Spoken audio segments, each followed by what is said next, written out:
Let me bring Mr. Duku into the conversation. He's from Delta State. I want you to react to some of the things that Dr. Oshode has said in terms of the influence of the Delta State governor, who is also the PDP vice presidential candidate in that region, and then how strong your candidate is, the deputy Senate president. Okay, let me put it this way. I was born in this region. I grew up in this region, schooled in this region. I am somebody who can say that I am baptized by the waters of the South-South. I can tell you that our people views that thing you call betrayal of trust very strongly.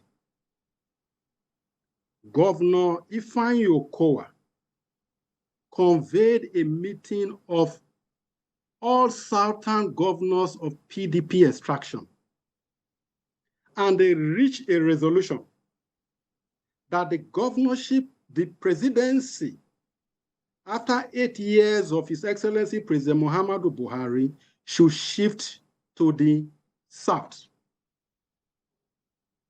He betrayed not just the South-South, but the entire Southern Nigeria. He stabbed his colleagues of PDP at the back mortally. Let me tell you, they can say whatever they want to say in the media. They can spend all the monies they want to spend in the media. It is all waste. The South-South is ready to punish Okowa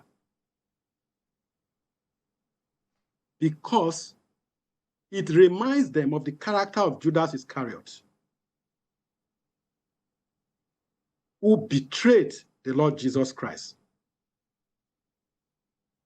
By betraying the collective interests of the South and a resolution that he read, he projected himself to the people of the South, indeed the entire country, that is not a dependable person. He's not a person to be trusted with leadership. So let me tell you, Governor Wike's fight, yes, Governor Wike is in PDP. I speak to you as an APC member, but Governor Wike's concern is not a PDP concern. It's a South-South concern, and it's a Southern Nigeria concern.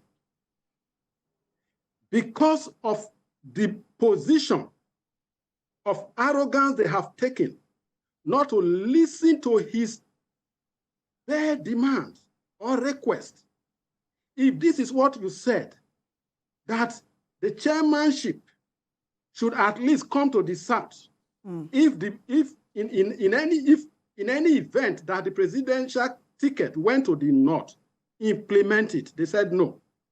But Mr. Duku, sorry to jump in, but let me just ask you, because when if you also remember the events that played out before the gubernatorial election in Edo State that saw the current governor leaving the APC for the PDP, that people will also say, look, that's also fresh in their memory, and perhaps an issue that would also plague the PDP, if not in the APC, if not in Edo State, maybe in the region as well.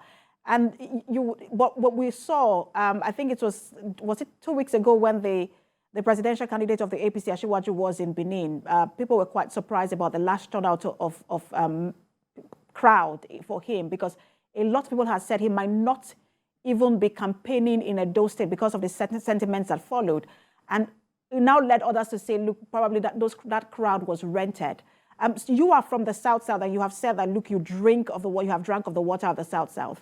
How popular is, and I'm not talking about how well people know him, I'm talking about his popularity level, the willingness of people to vote for Asiwaju in the South-South? Let me tell you, Asiwaju has his own political credentials. He has presented to Nigerians.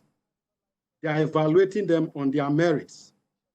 And I do not have any doubt that those credentials are untainted to the extent that nobody has been able to impeach the credibility of his credentials at any level, especially in the judiciary. His performance in Lagos is a testimony to good governance. Upon graduation from the university, I went to Lagos for the good life. Lagos is the melting pot for those people who aspire for the good life. There must be a reason for it. You can say that it predates Asiwaju. The important thing is that under Asiwaju, it did not collapse. And indeed, he maintained it, and it is sustained. What we talk nowadays is sustainable development, sustainable governance. Asiwaju has given that to Lagos. He's doing everything to extend it to other parts of the country. So Asiwaju's credentials are there. Nigerians, we call on them to look at those credentials dispassionately and vote for him. That is our call. I am talking about a modern-day Judas Iscariot. Dr. Duku, sorry, Mr. Duku, I would advise that you also mind the language. You've said that before. I just want to ask that you mind the language of calling the vice presidential candidate of the PDP that using that kind of term to describe him. You can just say what you want to say without describing him that way. Please go ahead. Thank you so much. I do not mean disrespect to him. I'm talking about his conduct of having stood to read the communique, adopted in and appended his signature to same, decided to act otherwise. He is not a fit and proper person by the standard of the South-South to aspire to that office. And so the votes will tell. And let me come to this. On the question whether he will even get the votes in this Delta state, the jury is already out there. Our people are already making their choices. They are deciding. The turnouts at every ward, because the APC is conducting word-to-word campaigns. There are places for 42 years that they have never witnessed a political campaign in our history.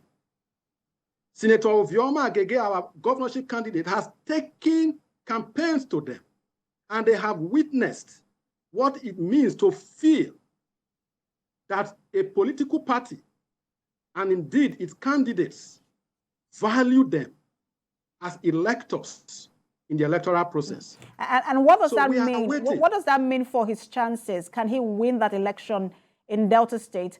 And will his votes also trickle, or will his votes also, would that also be something that the presidential candidate, Asiwaju, also benefits from? That is without question.